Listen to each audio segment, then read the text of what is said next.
I'll tell you what B'Tselem is. So, by the way, yeah, quick question. Yeah. Yisro. Oh, you got Yisro questions? Wait for the Chumash, man. Right. You got to wait an hour. So B'Tselem is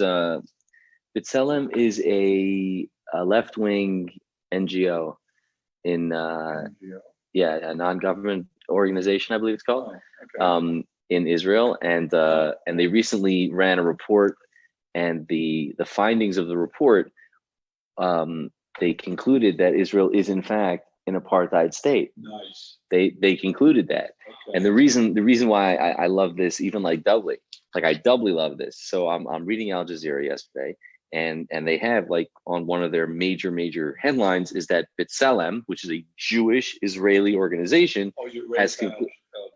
Yeah.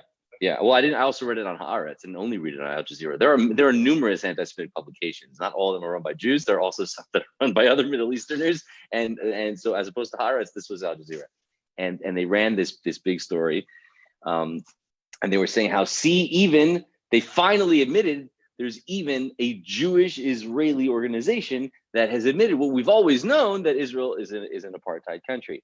And the part that cracked me up about this is, you've clearly never went to like B'Tselem's website, because they've been screaming that Israel's an apartheid. That's the only reason why they exist. Like the entirety, if you go to their website, the entirety of their website is dedicated to how Israel is in fact a horrific country and human rights abuses and things like that. So I don't know why they were so surprised. Oh my gosh, wow, finally they admitted it. These people just woke up to what B'Tselem is.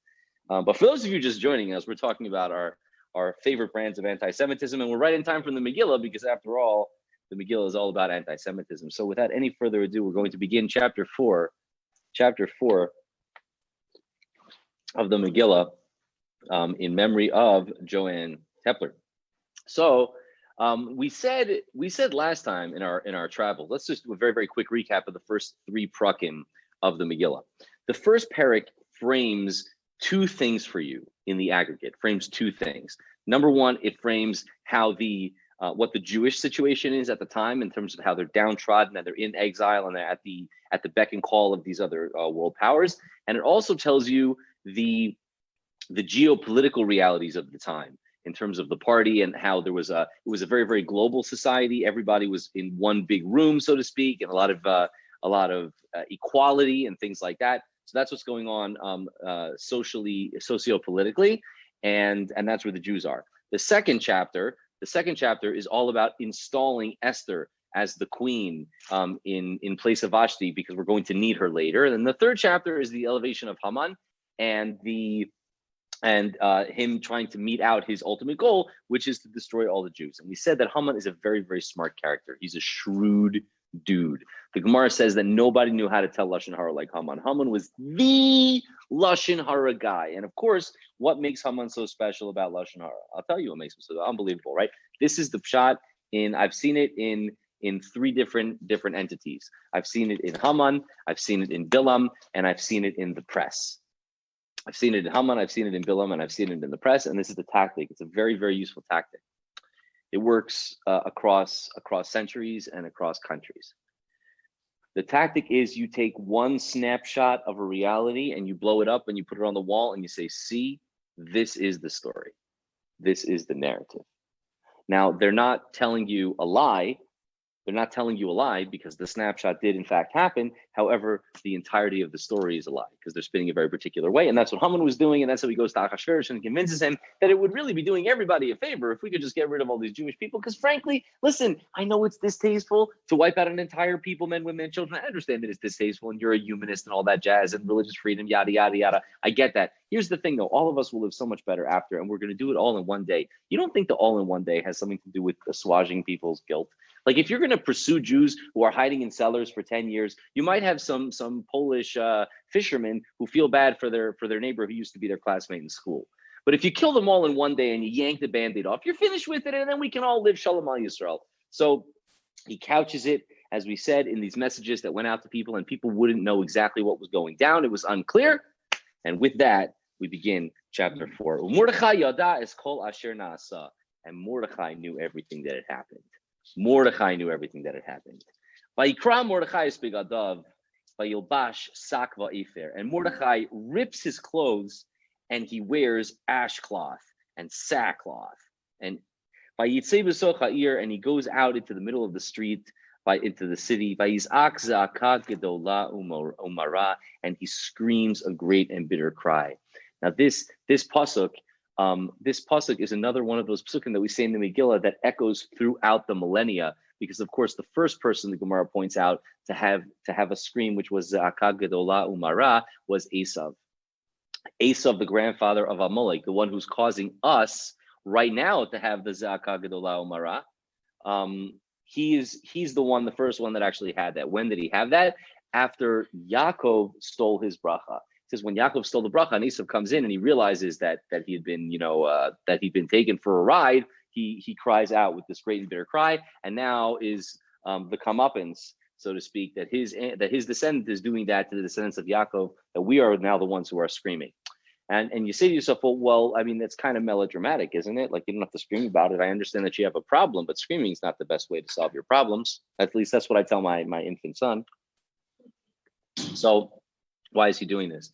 And of course, the answer is because they didn't have social media. So if you don't have social media and you want to inform absolutely everybody that something is happening, how are you going to do that? And this was wildly inappropriate, because who's Mordechai? He's a very high-ranking member of the king's cabinet. He's a respected guy. For him to have ripped clothing walking around is just on the face of it like, whoa, it's shocking.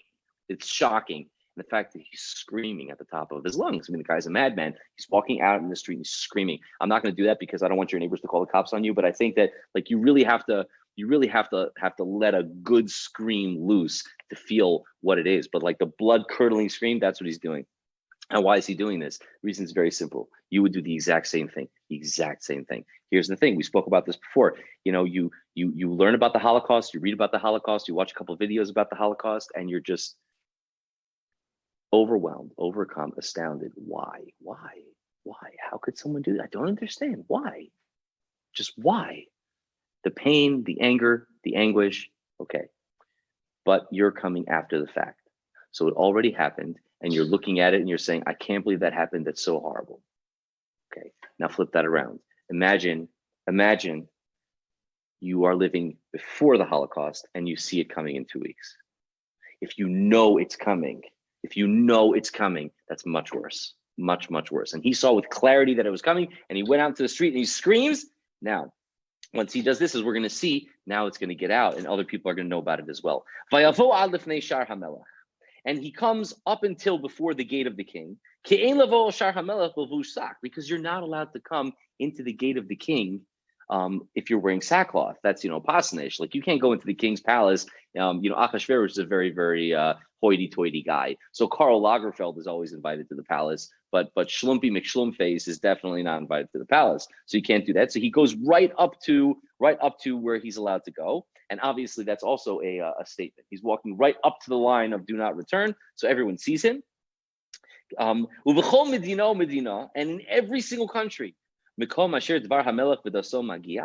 all the places that the king's edict had reached, Evel Gadol Yehudim, a great and terrible mourning for the Jews, Bitzom u'bechi u'misped, and fasting and crying and eulogizing, or as my favorite Zoolander says, a googly sakva efer yutzal rabim. They were handing out ashes and sackcloth to everybody. Everybody was wearing these things. Now, simple question: wasn't it kept a secret?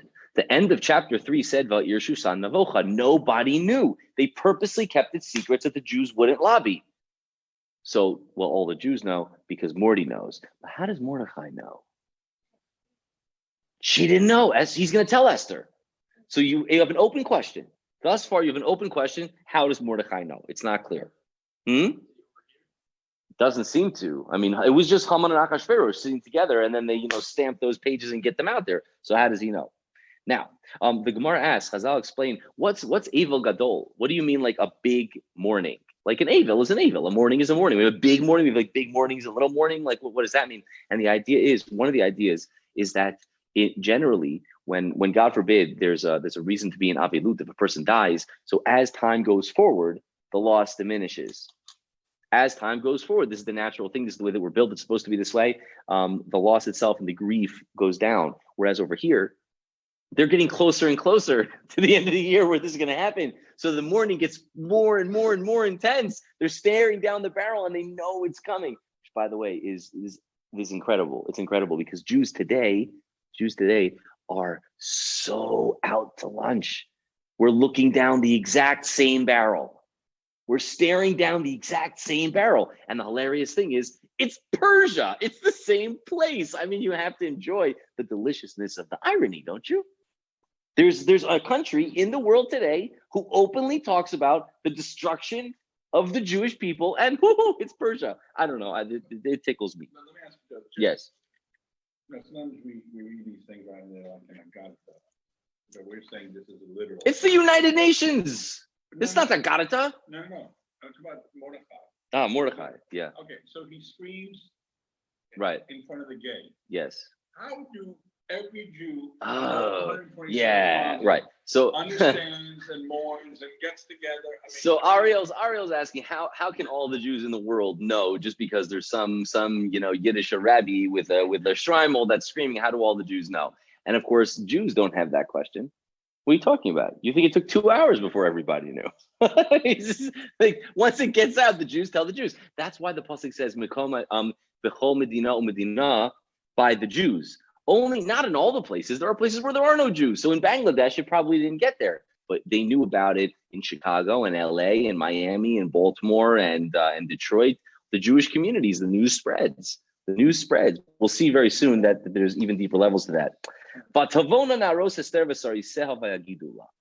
the ladies in waiting, her posse that always hang with her, they heard about this and they come and they tell her, hey, Mordecai, your foster father, your adopted, the head of your house, so to speak, he's out there in the street, homeless, with a needle in his arm, like he's just totally strewn. It's horrible. It's a horrible thing.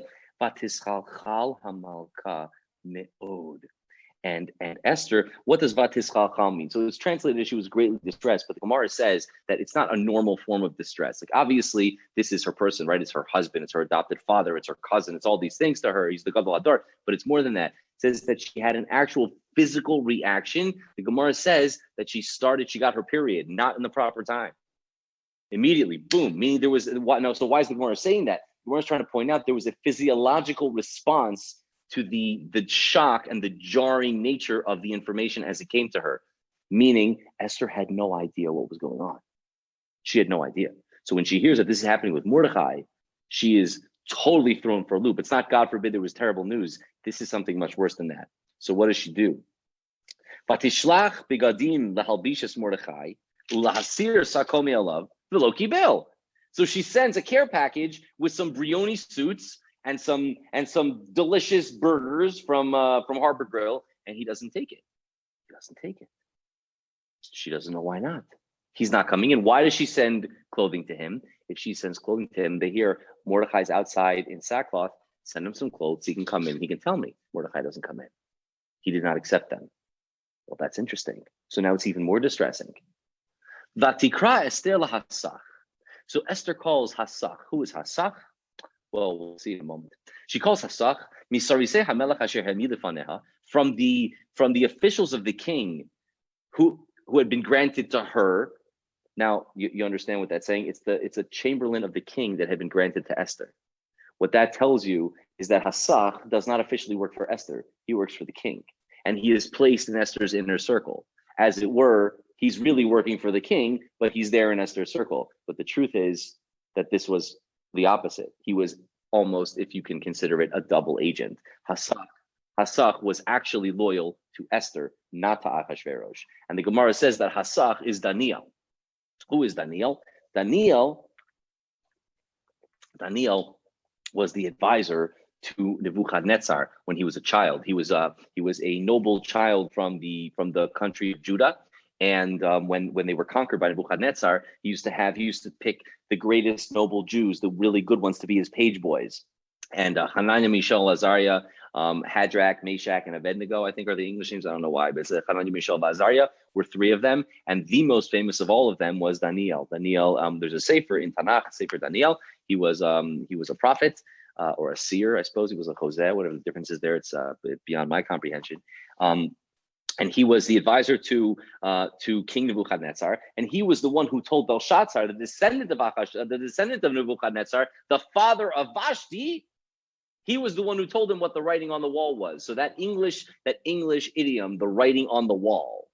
The writing on the wall is foreshadowing that something bad is going to happen. Where does that come from? That comes from the Tanakh. It says that Belshazzar made a big party and took out all the kelim of the Beis HaMikdash, and there was writing on the wall. And he asked Daniel to interpret the writing on the wall, which is that you are going to lose your kingdom and it's going to go to Persia. And that's how Belshazzar died. And that's how Vashti ends up marrying Achashverosh. And now here is Hasach, and he is put into Esther's inner circle, and she uses him to go to Mordechai because he has total freedom of movement. He is an officer of the king.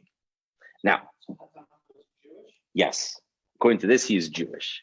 And the Gemara has machloket why he's called Hasach, if his name is Daniel. So it says two answers, either because it's a language of lachtoch. Well, both answers are that it's a language of lachtoch. The word lachtoch means to cut. So the Gemara says either because chatchuhu migdulato, he was cut down from his greatness, meaning he was an advisor to King Nebuchadnezzar, he was an advisor to King Belshazzar, and now under Achashverosh, he's being punted to be, chamberlain of the queen, which is a massive downgrade, right? It's like you can imagine you were the head coach of the New England Patriots, and all of a sudden now you're Deion Sanders with all these rings, and you're coaching like high school football out in West Alabama. It's just like, yeah, that's one shot. And the other shot is that all the Divrei Malchus were nechtachin al yado, which means he was the attorney general. All of the edicts would be cut through him. It's like to cut a check, to cut an edict, they would all go through him. Now, they don't have to be arguing. Both of these ideas may be true. It may be that they cut him from the majesty of his position and still used him for a very powerful state reason, but it's not as much of an esteemed position. So both of those things can actually happen simultaneously. So no, he does not. As we'll see, that he does not. No one knows. The only two people that supposedly know this decree are Haman and Achashverosh. No one, and the scribes, I guess, who wrote the stuff. Well, but he's not supposed to know. Mordechai does know, but we don't yet know how. But I'll show you how I think Mordechai knows. So she calls Hasach, who can come and go as he pleases. But Titzaveu al Mordechai, and she commands him to Mordechai, Ladas Mazeh al Mazeh, to know what this is and on what this is. What's Mazeh al Mazeh? She wants to know, what is this? Mazeh, what is this? What happened? The al Mazeh, and why did it happen? Why did it happen? Obviously, something very, very bad happened. I need to know what it is that happened.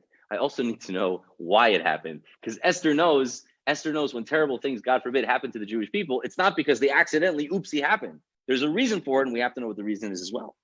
Vayitzei Hasach al Mordechai, and Hasach goes out to Mordechai, El Rechov Ha'ir Asher Lifnei Shar HaMelech, out to the street that is in front of the gate of the king. Vayagei lo Mordechai is Kol Asher Karahu, and Mordechai told him all that had happened. Ve'is Parashas HaKesef Asher Amar Haman Lishkol Aginzei HaMelech Vayehudim La'abdam, and the idea, the matter of the money that Haman had said to give to the Ginzei, the treasurers of the king, to kill the Jews. Okay, this pasuk is loaded. Let's unpack this. First of all, the Gemara says, and Mordechai told him, Kol Asher Karahu, all that happened. The word happened is one of those shiny, pulsating words that comes up in Tanakh, and it refers to Amalek. Amalek is Asher Korcha. No, that's not the right word. Raison d'etre really isn't the right word of Amalek. It's their way of doing everything that they do. It's always karcha, because the word karcha means coincidence. Zekara, it happened. It happened to happen. Remember, how does Haman decide how to kill the Jews? Flips a coin. Everything is happened. Everything is coincidence. So Mordechai tells Hasach, all that happened. All that happened. Does Daniel know that Esther is Jewish? It would seem that he does, because if Esther is telling Mordechai and Mordechai is about to say to Hasach what he tells her, it has to be the Hasach knows. It has to be. So We'll see from the very, very next sentence. It's not possible that he doesn't know. He certainly knows now if he didn't know before. Yeah, otherwise he wouldn't have told him. If he didn't know what Asach is, he wouldn't trust him with this information. So, yeah. Because Lily's asking why they say that he's a eunuch.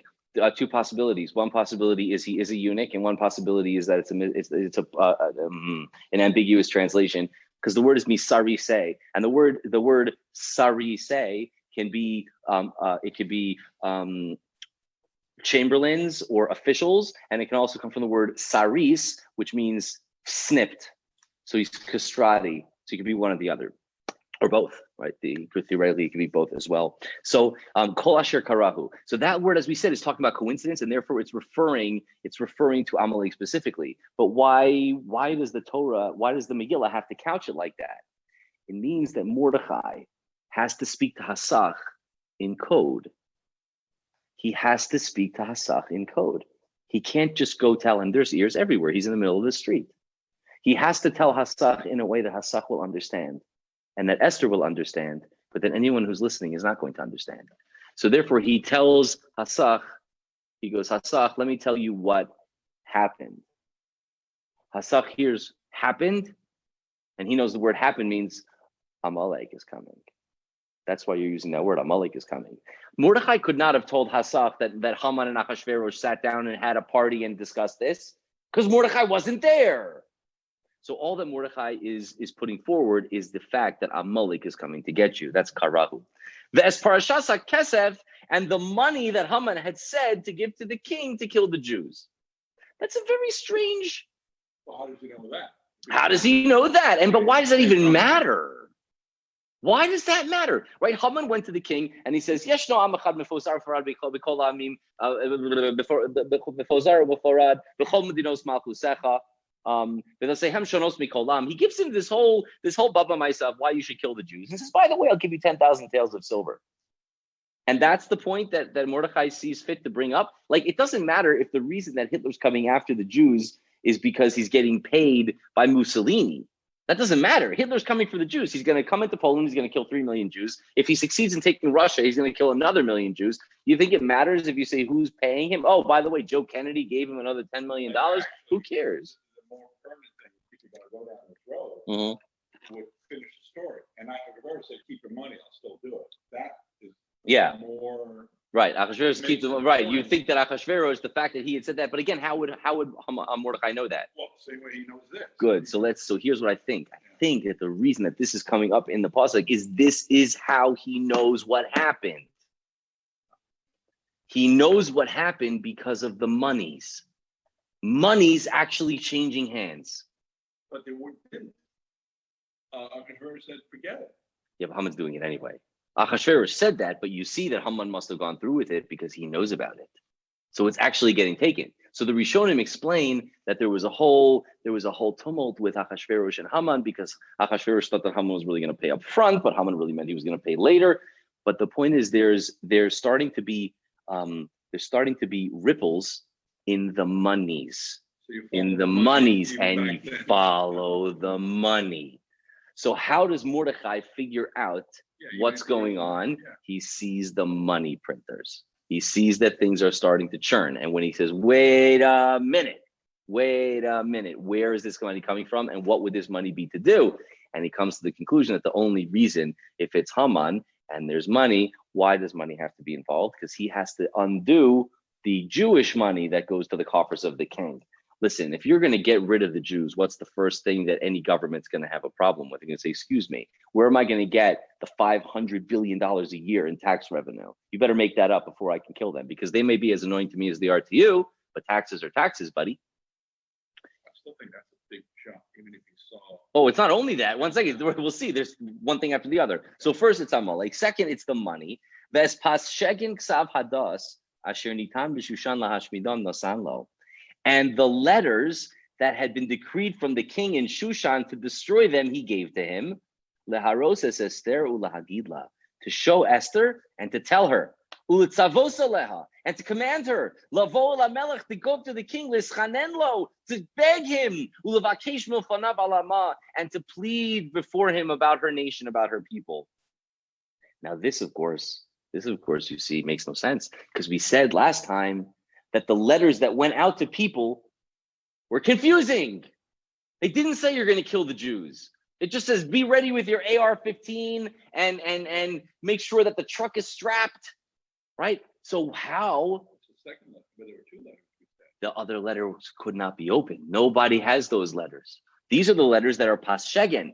Paschegen means that it's open. It's openly understood. So this is the letter that went in openly, and it's the confusing letter. So why is Mordechai showing Hasach that letter? And the answer is, he goes, you have to look exactly. He goes, you look here, and then you look here, and then you look here, and now you know what's coming.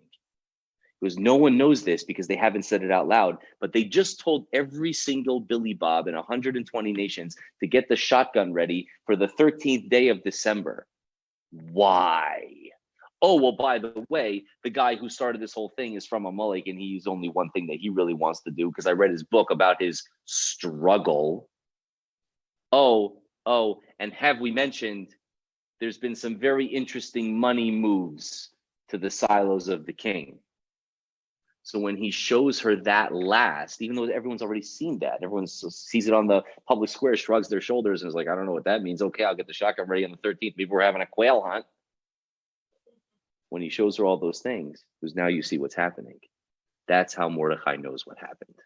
Because he puts together all of the points that he reads in Reuters and in New York Times and in BBC, and he puts it all together and he says, I see what's happening.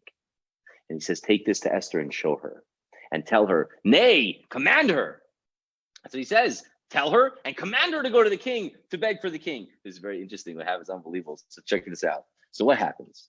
Vayavo Hasach. And Hasach comes. Vayagid Esther Esther Mordechai. And he tells Esther the words of Mordechai. Vatomer Esther Hasach. And Esther says back to Hasach. Vatitzaveyu el Mordechai. And she commands him back to Mordechai. Meaning, you, Mordechai, you think you're giving the orders here? You're giving me the order that I have to go to you're commanding me to go to the king? This is a very strong language. He commands her to go to the king, and she commands Hasach right back to him. And she says, and she says as follows. Kol avdei hamelech v'am medinos hamelech yodim. This is a very interesting language. Kol avdei hamelech, all the servants of the king, v'am medinos hamelech, and the nations of the peoples of the king, all know. All the courtiers know and all the people know. She's saying, buddy, everybody knows what I'm about to tell you. Are you the only human being that doesn't know this? Are you the only person who doesn't know this?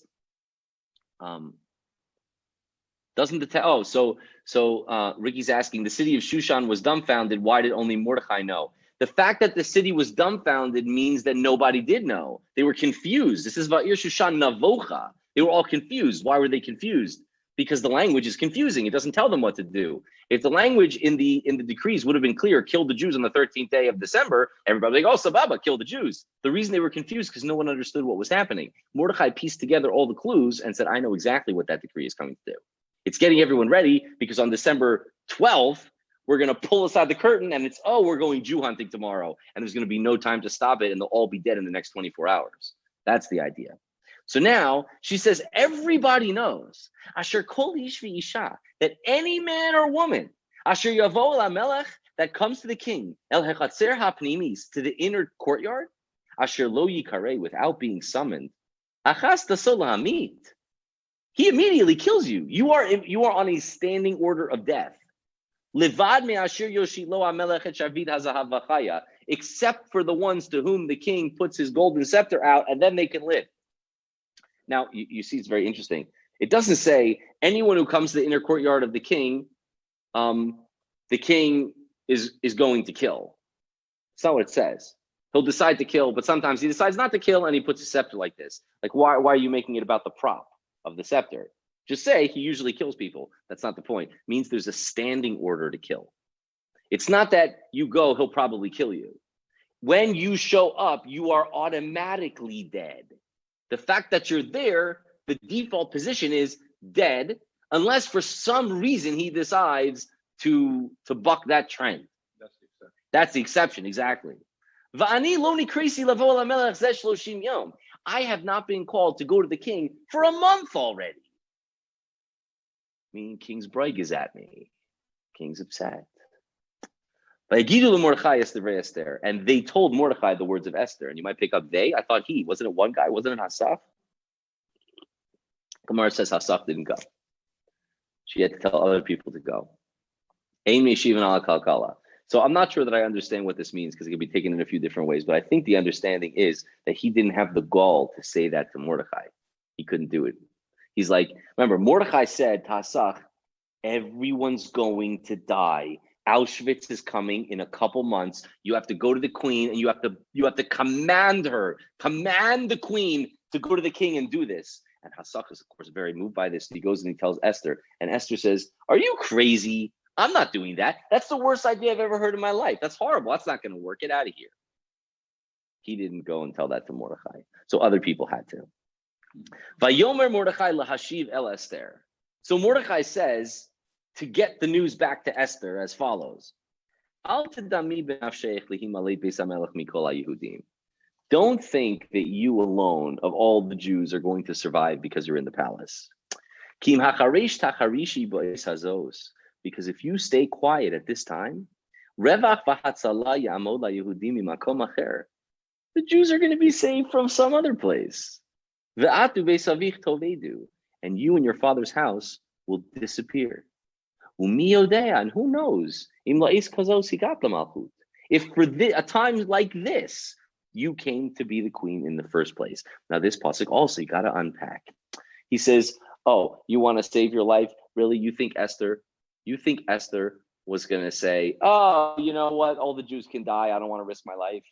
Is that what Esther's saying? No, that's what I mean. This is crazy, right? Esther's not saying that, of course. Yeah. It seems like it. Right. Esther, of course, would give her life to stop Auschwitz. By the way, I think everybody would. Like, you don't have to be a big tzaddik. If you had the opportunity to stop Auschwitz and they say, listen, it's you or it's Auschwitz, you'll never see your family again, we're going to kill you right now on the spot. I really think 99% of Jews would be like, oh, 100%. You don't need to ask me twice. Like, and my family will understand and they'll say a l'chaim to my memory, like 100%. So you're telling me that Esther wouldn't do that? That's crazy. That's not what Esther's saying to him. Esther's saying, that's a stupid strategy. That's the worst idea in the world. I'm not going to do that. That's a horrible idea. This is not going to work. So what does Mordechai say? Right. So what does Mordechai say? Good. So what is Mordechai saying? Here is the discussion between Esther and Mordechai. And it's fascinating because when Mordechai begins the discussion, his strategy is go to the king and beg. Is that what happens? No, she does not go to the king and beg. She doesn't show. He thinks she's going to show up in the throne room and maybe he'll let her in and she'll say, please, pretty please save my people. Not what happens. Right. Not what happens. And she knew more than he did here. And she was right. So she says to Mordechai, that's a terrible strategy. You're not going to save anything. You're just going to kill me. So we're going to have to find a different way to save the Jews. This is not the way. Mordechai's response is, listen, you're right that the Jews are going to get saved willy-nilly. That's for sure. That's why he says, for sure, the Jews are going to be absolutely fine, but you and your father's house will disappear. Why? Why would her father's house be? Even if you're going to say that she's doing something wrong by not going to the king, which is, a little bit, she clearly doesn't think so. But even were that true, why would her father's household be destroyed because of this? His father's household should be obliterated. But since we've already said, she does. She doesn't. She's an orphan, but her father's house is referring to her ancestry, to her tree, so to speak. Remember, we said all the way echoing in the first chapter that when they were going to kill Vashti, they said that her kingship is going to be given to her friend who is better than she. And we said that those words happened 500 years earlier when they were thrown at the ancestor of Esther, whose name was Shaul ben Kish. Those words were thrown at him by the Navi Shmuel, who said that God has ripped your malchus from you, and He was going to give it to your friend who's greater than you. And who is the descendant of Shaul? Esther. So why did Shaul lose his kingdom? Because he didn't kill a certain king of Amalek named Agag. Haman is the Agagi. So now you have round two, 500 years later, with the descendants of the two heavyweights that went rumble in the jungle the first time. Back then it was Shaul and Agag, and now it's Esther and Haman. And Mordechai says to Esther, listen to me, chica. This is your chance to fix that. And if you do, then great. If you don't, your father's house is kaput, because you're the last shot. You're the last one to put the genie back in the bottle. But you're right, if you don't do it, God will save the Jews. 100%. He's not going to let the Jews die. That doesn't mean he won't let them go through the meat grinder, though, right? We all know that. He'll definitely let us go through the grinder, but we're just making sure that there's going to be a little bit of meat at the other end at some point. There has to be, right? Yeah.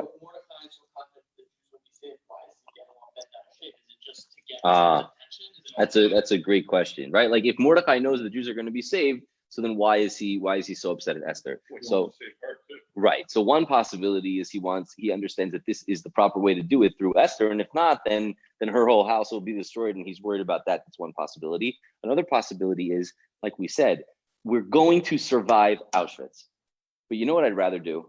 I'd rather detour around Auschwitz, right? Like, yeah, we will survive, but it would be great to have another 6 million Jews, or at least not have them go that way. I mean, look, intermarriage is killing more Jews than the Holocaust ever did, but it's I don't know, less traumatic to me. So, Vatomer Esther lahashiv el Mordechai, and Esther says to reply to Mordechai, Lech kinos es kol hayudim haninsaim b'Shushan. Go and gather together all the Jews that are in Shushan. Vitsumu alai, and fast on me. V'al tochlu v'al tishtu, do not eat and do not drink. Shloshes yamim laila vayom, for 3 days, night and day, you don't eat. Gam ani v'naro sayatzum came. I and my girls, my ladies in waiting, we will also fast like this.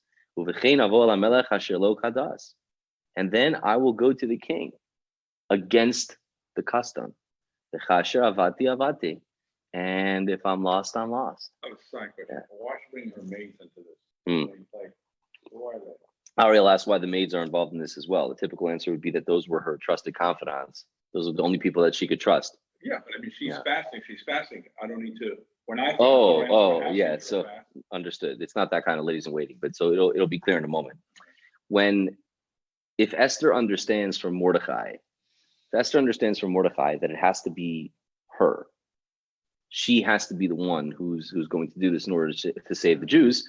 Why is her response, okay, go gather all the Jews? Her response should be, okay, I'll go to the king. But that's not what she says. She doesn't say, okay, I'll go to the king. She says, if that's the case, if so, go gather all the Jews. Meaning she recognizes the problem. The problem is that you don't have the connectivity of the Jews. If you do this and you get all the Jews to come together, then I'll do it. Which tells you that that's the issue. That's the fundamental underlying issue, that the Jews are not together on this. They're not together. Period. They're not together. Remember what Haman had said. There's a am echad mifuzar umeforad. They're all spread out. Mifuzar umeforad. The word mifuzar means spread out. The word meforad means they're separated. They're separated from each other. We can get them. When they're separated from each other, we can, right? They're schismed. They're all schismed. So Esther says, Lech kenosis kol Yehudim. Now this story actually it reminds me of a beautiful story. It's a beautiful story. At this point, Esther's secret is now coming out. Okay, the cat's coming out of the bag because she said sumu alai. She didn't say fast. Remember, the Jews know the decree is coming down because Mordechai had already let it out, but they don't know about Esther. Now she says sumu alai, fast for me. So that means for 3 days. For 3 days, all the Jews in Shushan know that Esther's Jewish. And they're fasting for her. And check this out. This reminds me of an amazing story. I think this was in the 60s, but I could be wrong. Israel bought, I think, 3 naval destroyers, 3 warships from France. Then de Gaulle got upset at Israel and he didn't release the ships. He's just like, no, I'm not going to release it. They were bond paid for. And he's like, screw you, and he's not going to release it. So what happened? The Israelis stole their own ships. They stole the ships right out of the harbor and drove them out. Now you say, well, how'd they do that? That's not possible. How'd you do? They did, by the way, without killing any of the French soldiers. The French were guarding the boats. They did without killing them. How'd they do it? It's so perfect. It's so perfect because it's so obvious. And once you hear how it happened, you're like, yeah, well, of course that worked.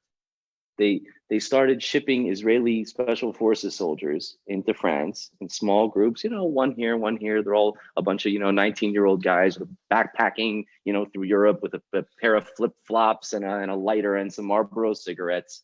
And they all stayed over in the Jewish community. This one went to this one's house for Shabbos. This one went to that one's house for Shabbos. This one went to that house for Shabbos.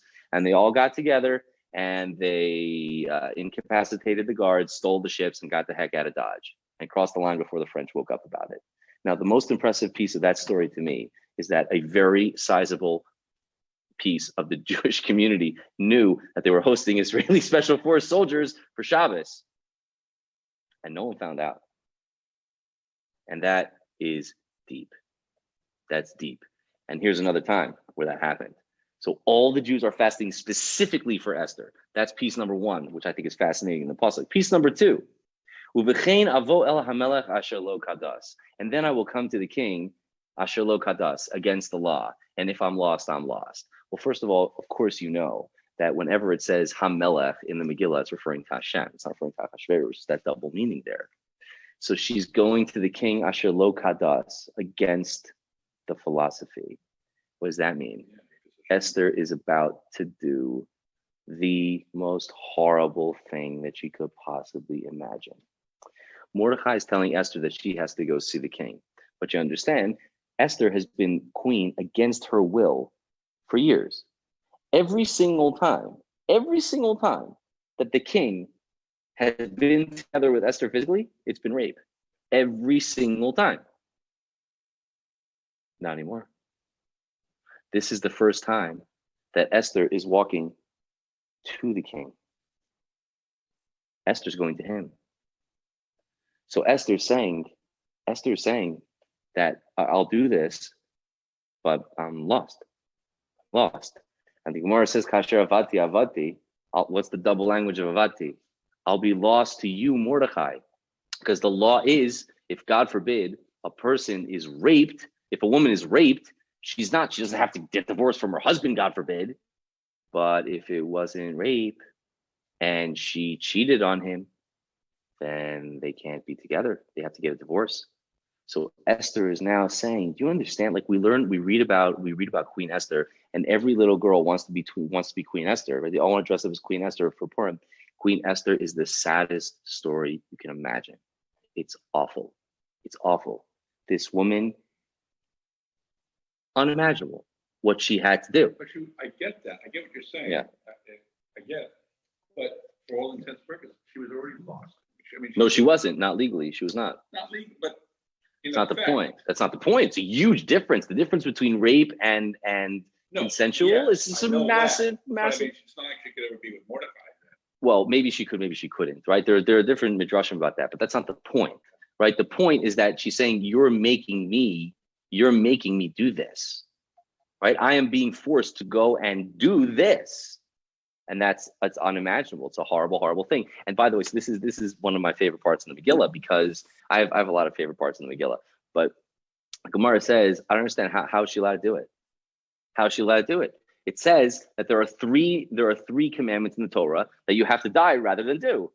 You can't commit idolatry even if they're going to kill you. You can't murder anybody even if they're going to kill you. You can't commit a sexual isser even if they're going to kill you. Here, she's doing a sexual isser. How is she allowed to do that? How is she allowed to do that? So what? So what if she's doing it? And the answer is so bloody simple. She wasn't. Yes. She had already agreed to marry the king. She didn't agree to marry the king. She didn't agree to marry the king. She was taken. She tried her best to avoid the king. King makes her sick. He makes her vomit. She's disgusted by him. She wants to be ignored for the rest of her life. Remember, we said in the second chapter, he went and had more beauty contests even after they were married. She's the happiest girl in the world that he's out chasing all the chicas. She doesn't want to get anywhere near that guy. But she's going to go, as we know, come to a point of life. She's not submitting herself sexually. That's submitted. That's submission. The second she goes to him, that's already an open invitation by definition. So I think the answer is incredibly simplistic. The reason that you're not allowed to do giloy arayos, forbidden sexual relationships, rather than die, is because the chilul, the denigration that would come from this action outweighs your life. What she's doing right here is doing for what? She's doing it for her people. She's not doing it to save her life. This is not an action of Gilei Arayos that I'm measuring and saying, 1 second, you're not allowed to do Gilei Arayos, you have to die instead, and therefore there's no exception. What are you talking about? This is not a self-contained action of Gilei Arayos. This is a plan of how do I save the Jewish people? Oh, I have to do this? Fine, I'll do it. Yeah, but there's going to be all sorts of halachic ramifications. Yeah, kasher avati, I'm lost. It's over for me. Esther recognizes that it's over for her. Her life is over if she does this, but she has to do it. She has to save the people. So she walks in, she does it. So she actually does it. Says the pasuk weiter, Vayavor Mordechai, Vayas kol asher tzivsa alav Esther. And Mordechai goes over, Vayavor, he went over. What does that mean he went over? The Gemara says he transgressed. Why did he transgress? And what did he transgress? Everything that Esther had commanded. So first of all, you realize that when the conversation started, Mordechai was the one doing the commanding at Esther. Mordechai was the one saying that, Esther, you have to do this and that. By the end of the conversation, Esther is the one commanding Mordechai, and Mordechai does as he is commanded by Esther. So where's the transgression? The transgression is, Esther said you have to do a 3-day fast. The thing is, people lose a sense of chronology in the Megillah. But if you'll recall, when did Haman go to Achashverosh? Haman does his thingy on the 12th of Nisan, does he not? The 12th of Nisan? The 13th of Nisan, they already sent out, he meets with the king and they send out the things. Right. So that when did Esther go to the king? 3 days after that. Pesach. Gemara says that they fasted on Pesach. That was, I think, the only Pesach Seder in history that the Jews fasted. You're not allowed to do that. You're not allowed to fast on Pesach. So he was Vaya'avor, he transgressed. Obviously, in this case, you do. So again, it's the same exact kind of thing. So then why would you? So here's an interesting concept. Until after Pesach. No, it has to be done right now. You don't wait. We're not going to wait an instant. We're not going to wait a moment. We're going to do it right now. But you understand that this means that Haman died within the week. He died within the week of his sending out the things. You figure, so at the end of the year it happened. No, on the spot. He does his lottery on the 12th. He goes to Achashverosh and stamps on the 13th. 14th, 15th, 16th is fast days. 16th at night, Esther goes to the king. Next night, he's gone. So he dies on Pesach. Yeah, he dies on Pesach. Right? So this goes rapid. Went down really, really fast. Okay. Goes down really, really fast. And he does exactly what Esther had said. So we mentioned before that there are examples of monarchs. Putting aside Torah law to do something that the hour requires. Shahasha tzricha, something that the time requires, which flies in the face of Torah. Jewish. Jewish king. So we find it. I think we find it by the Nevi'im that they ate on Yom Kippur. That there was 1 year, I think, when they. I could be wrong about this. I should really look it up. By the way, someone mentioned to me I was wrong. Also, I said there were 5 Nevi'ot. There weren't 5 Nevi'ot. There were 7. I think I was wrong about that twice, but it's 7, not 5. and they undid Yom Kippur. They didn't undo Yom Kippur that year. They ate on Yom Kippur. There are these ideas. So here's the basic idea over here. Okay, if you look at the this is a pshat that my uncle said in Megillas Rus, and it connects very, very well here and in other places as well. Around the Aron in the Beis Hamikdash, there were two pillars, very famous pillars. They're known as Yachin and Boaz. Yachin and Boaz. The right pillar was called Yachin, the left pillar was called Boaz. And you might scratch your head and ask yourself, why are you naming pillars? And that would be a good question. Obviously, the reason you're naming pillars is because you're indicating that there's a difference between this kind of pillar and that kind of pillar. And therefore, if you look closely at the names, you'll be able to discern what the purposes of each pillar is. The word Yachin means to prepare or to establish. The word Boaz, as we know, is Boaz. In it is boldness.